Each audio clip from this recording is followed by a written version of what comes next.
Llévame a donde vas.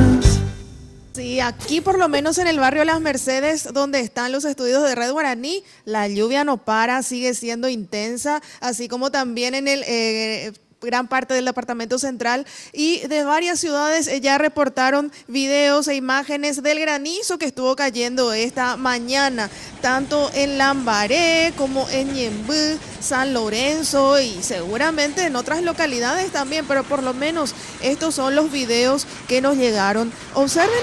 la intensidad con la que caen estos trozos de hielo desde el cielo y bueno,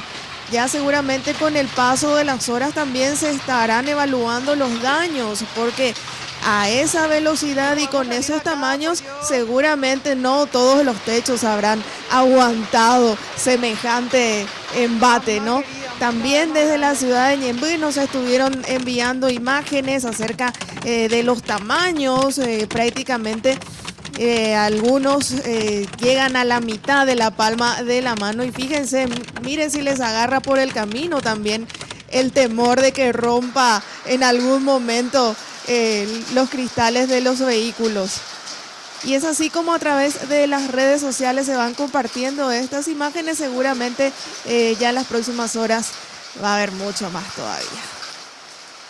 Llévame a donde vas.